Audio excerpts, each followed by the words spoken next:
معي المهندس عاصم عبد الماجد عضو مجلس شورى الجماعة الإسلامية. دكتور مهندس عاصم، أهلا بيك. السلام عليكم ورحمة الله. عليكم السلام ورحمة الله وبركاته.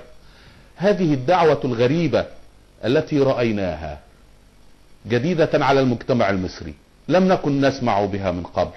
الغريب أن نشطاء يساريين هم الذين يدعمون ويدفعون للمطالبة بحريات هؤلاء المثليين. ماذا تقول؟ الحمد لله والصلاة والسلام على رسول الله.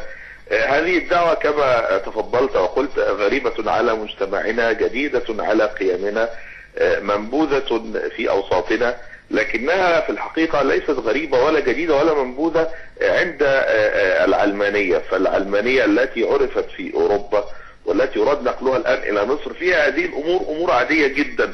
مسألة أن تتعرى فتاة أو أن تضع كتابا مقدسا على موضع في جسدها نستحي من ذكره، أو أن يتكلموا عن حقوق المثليين أو عن حتى زواج المثليين أو عن المعاشرة الجنسية خارج إطار الزواج الذي نعرفه.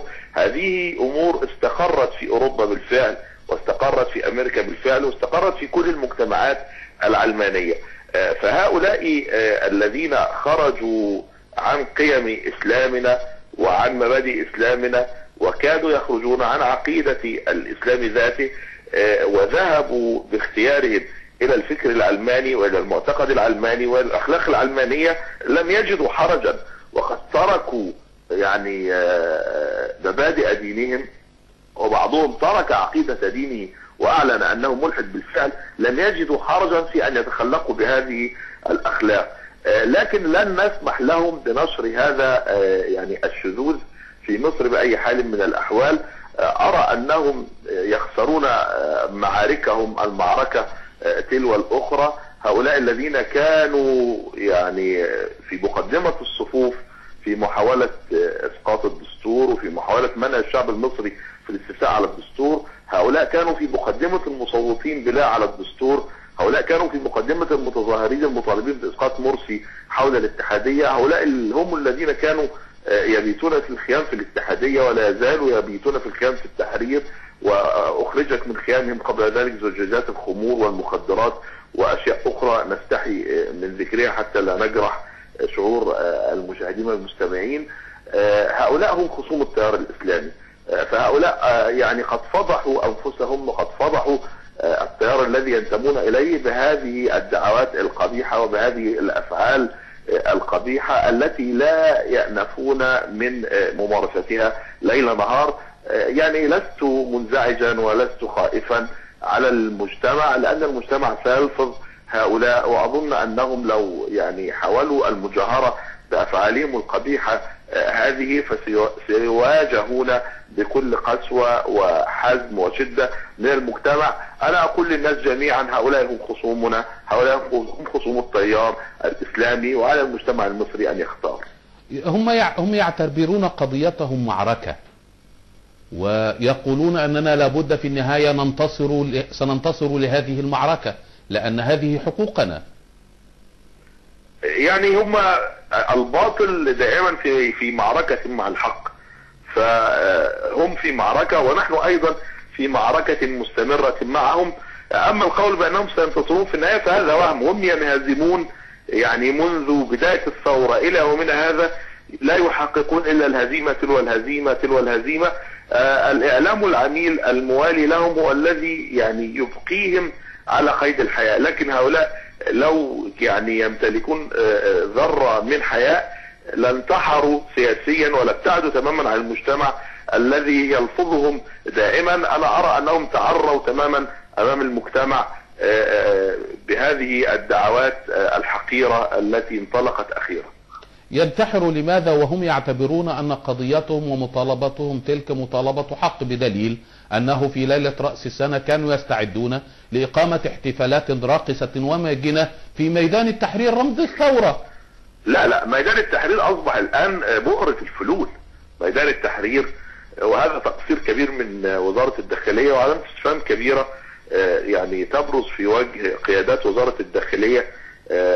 يعني أما يرون هذا الخروج على القانون وعلى الأخلاق وعلى الأعراف وعلى القيم يعني ألا يستشعر هؤلاء الضباط يعني بأن هذه الأفعال تمس كرامتهم الشخصية وتطعن فيهم هم شخصيا؟ هم مسؤولون، عندهم بوليس أداب وعندهم شرطة أداب، كيف لا يفعلونها في مواجهة هؤلاء الشاذين المنحرفين؟ كيف يرضون أن يكون على مرمى حذر من وزارة الداخلية ترتكب هذه الجرائم وهذا الشذوذ وهذه العلاقات الجنسية غير السوية وهم يتفرجون؟ وأنا بقول الحمد لله أنهم اعترفوا أنهم بيطالبوا بعلاقات خارج إطار الزواج، وأنهم يطالبوا بعلاقات الشذوذ الجنسي، لأننا لما تكلمنا من قبل وقلنا أن هؤلاء المتواجدين في التحرير يفعلون كذا وكذا، استنكر علينا البعض وقال إنك تتهم الناس بغير دليل. هؤلاء يجهرون بهذه الدعوة، يعني لا يستسرون بها في الخيام كما كانوا يفعلون من قبل، ولكن يجهرون بها الآن ويريدون الخروج بها إلى المجتمع. فيعني لكن ميدان التحرير رمز الثورة؟ لا، لم يصبح ميدان التحرير رمزا للثورة. ميدان التحرير أصبح رمزا للثورة المضادة، يعني ينفق عليه الفلول ويتواجد به الفلول، وقد جمعوا حولهم بعض الشواذ من الذين يسمون أنفسهم بالنشطاء السياسيين، وتدثروا ببعض الأسماء اللي كان ليها يعني بعض القبول في الشارع المصري، لكنها سقطت سقوطا ذريعا بانضمامها الى الفلول ممن يسمون الان بجبهة الانقاذ، والشعب يسميهم جبهة الافلاس. فلهؤلاء يعني ليس لهم مستقبل في مصر. هؤلاء ينتحرون سياسيا، هؤلاء فضحوا انفسهم واعطونا دليل صدق كلامنا الذي كنا نقوله. هؤلاء هم خصومنا، هذه هي اخلاقهم، هذه هي دعوتهم. وماذا عن جمعهم مجموعة من التوقيعات لبعض المنظمات الدولية لمساندتهم؟ ما هو المنظمات الدولية يا سيدي هذه منظمات علمانية، يعني هذه منظمات ملحدة علمانية كافرة فاجرة ماجنة، ما لا تريد منها، وهي لا تريد بالتأكيد الخير للمجتمعين، هي تريد الانحراف الذي يعني انتشر في أوروبا أن ينتقل لمجتمعاتنا وأن يجهر في مجتمعاتنا بدعوته هذه. لكن العقيدة الموجودة عند الشعب المصري وحب الشعب المصري لدينه واستمساكه بدينه سيحطم كل هذه التفاهات والسفاهات. حاولوا هذه المرة بهذا الشكل للقيام بمسيرة واللي تعتبر هذه المسيرة في هذا اليوم عيدا وطنيا لهم. ماذا لو عادوا الكرة مرة أخرى؟ ما هو موقف التيارات الإسلامية؟ بالتأكيد يجب على الدولة التصدي لهم. هناك شرطة تسمى شرطة آداب تكافح هذه العلاقات القذرة والشاذة. إذا لم تتصدى الشرطة لهم فأتوقع أن المجتمع سيضطر للتصدي لهم. لما يخرج واحد للإعلام في مسيرة عن أنه يريد علاقات شاذة ويسير في الشارع المصرية، فأظن أنه سيلاقي جزاء رادعا. وما شكل هذا التصدي مهندس؟ يعني لا نتحدث باسم المجتمع، ولكني لا أتوقع له خيرا. شكرا مهندس عاصم عبد الماجد، عضو مجلس شورى الجماعة الإسلامية.